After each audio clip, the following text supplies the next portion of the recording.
Hawu uyazi ukuthi ngiyawufuna umsebenzi. Awukunini kodwa onginincenga ngithi ngicela ningifake phela emsebenzini ngoba ngiya-applya akuhlangani lutho. Hayi onamanga uyaphosisa ngeke.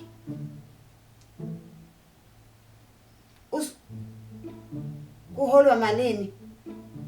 Just for one day 2005. Awungeke musukudlala ngami into engingayijabula Nkosi yami. Kufunekani lapho?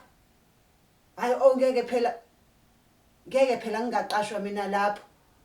Hayibo Bathi ngiyabenza ngisho interview. Hayi ngeke I'm in nje. Ngiready nje. Angizwa? Kusasa ezin umhla 16 December.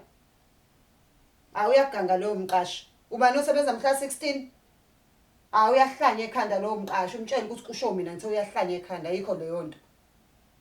16 December uba wakosebenza 16 December akaze nuthi siye beach thina mhla 16. Hayi ngeke ngize ngilahle usiko. Ngidinga impela imali kodwa nje lo ngazalwa nje 16 December siye beach akekho ngafike ngihlala unyaka wonke ngingasebenzi bese kuthi ngo16 December usuku lwasebhisho olwaziwa kahle. Mina sengiyosebenza. Ngeke yekela. Shuthi awuthandi nje ukungifaka emsebenzini akekho umuntu ongasebenza 16 December. Nina phela ningawusebenza ngoba kade nisebenza unyaka wonke vele. Mina nje ngeke. Ubona ngisho eBhishi ngisho ama life guard asuke ngekho mhla 16 December. So kuyintantela iziduhle ezigqoka ama tight nje. Ayekho umuntu osebenza ngo16 December ngithuzwa ngami.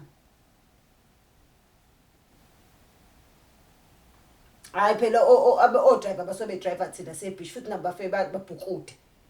Ayekho nje. Ngabe ngifuna ukulahla usiko nje ngingaphendukelwa na idlozi nje into zami ingavaleka.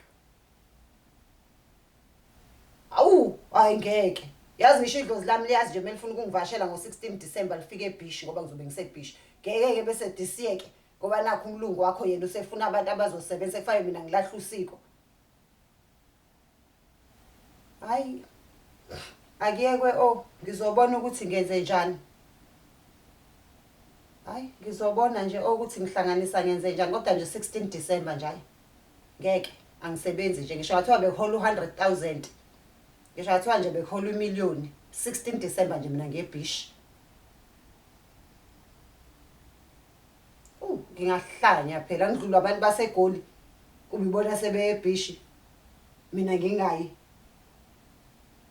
Hayi kusho lutho ukuthi sihlala nalo eBhishi unyaka wonke kodwa kuyaziwa 16 December lona usuku lokho eBhishi. Ukuthi sihlala nalo unyaka wonke akusho ukuthi fanele siye eBhishi unyaka wonke. Hayi ngeke akiyekwe nje engafuna ukungiqasha lowo muntu mutshela ukuthi mina ngingasebenza kodwa ngizoqala kahle bese kudlula ama holiday kaKhisimusi. Mhlawumbe into ke njengoba esho naye ukuthi ufuna umuntu osuku olulodwa ngingasebenza ngomhla 18 noma umhla 19. Yini kanti lengakenzwa mhla 16 December kuphela hayi akayeke walivala ucingo. Ngabe bencikisela nje abantu nemisebenzi. Akasho nje ukuthi mengafuni ukungifaka emsebenzi 16 December. Khona umuntu ophilayo kahle ekhanda ongasebenza mhla 16 December. Hayibo phela mina ngiyalihlonipha nje kabi usiko. Ngeke ngize ngisuke nje ngilahla usiko ngoba sengijaha imali. Ngidinga impela imali kodwa ngiyithandi ngaleyo nto lokuthi sengaze ngincamela ukugive up kuyeBhishi. Engazalwa ngiyenza nje every year leyo siyazi uDecember 16 kiwe eBhishi.